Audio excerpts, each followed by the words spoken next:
An SDV, or software-defined vehicle, is built around the idea that vehicle functions are controlled, configured, improved, and extended through software. Mechanical systems and electrical hardware still remain essential, but the visible behavior of the vehicle increasingly comes from software logic. Steering assistance, battery management, infotainment, diagnostics, connected services, and driver assistance functions are shaped by software decisions running on vehicle computers. In a traditional vehicle, most features are tightly linked to fixed hardware and dedicated control units. Once the vehicle leaves the factory, its behavior usually changes very little unless a physical part is replaced or a workshop update is performed. In an SDV, the vehicle is designed more like a controlled computing platform. Hardware provides the electrical and mechanical capability, while software decides how that capability is used, updated, restricted, or enhanced. The architecture shift toward SDV can be understood through three stages. Earlier vehicles used many ECU, or electronic control unit modules, where each unit handled a narrow function. Later designs grouped related functions into domain controllers, such as body, powertrain, chassis, and infotainment. Modern SDV designs move toward zonal architecture, where physical zones collect sensor and actuator signals, while central compute platforms run higher-level vehicle software. An SDV platform has multiple layers working together. At the bottom, sensors, actuators, wiring, power electronics, and compute hardware interact with the physical vehicle. Above that, operating systems manage processors, memory, drivers, and timing.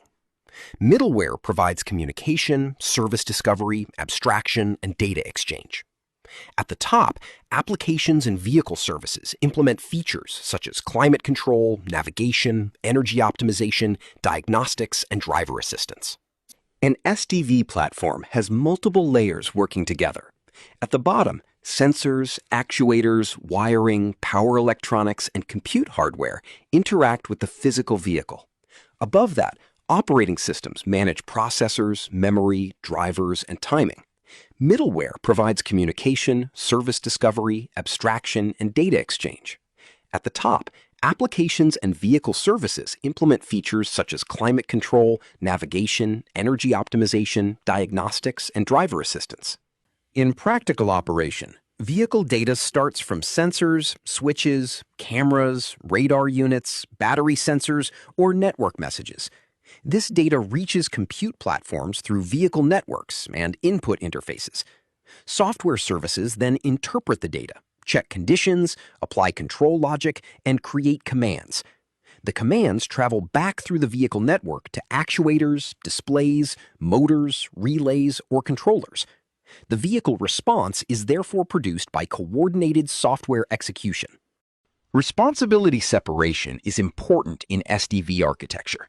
Hardware measures real-world conditions and performs physical actions. Operating systems provide execution control, scheduling, isolation, and driver access. Middleware allows different software components to communicate without depending directly on hardware details. Application services own feature logic, user-level behavior, diagnostics, and policy decisions.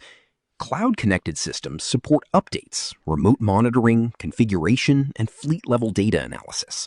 Software becomes a differentiator because the same physical vehicle platform can support different feature levels, behaviors, and user experiences through configuration and updates.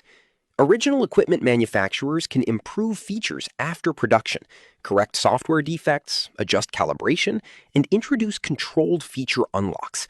This does not remove the importance of hardware quality, but it changes the value model. The vehicle is no longer frozen at production time.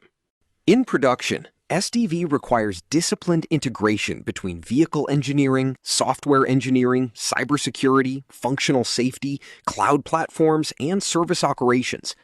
OTA, or over-the-air, updates must be verified before installation. Remote diagnostics must collect useful fault data without disturbing safety-critical functions. Software releases need testing across vehicle variants, hardware versions, network conditions, and operating states.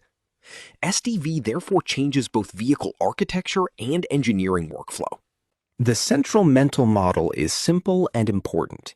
In an SDV, hardware creates the physical possibility, but software defines the final vehicle behavior.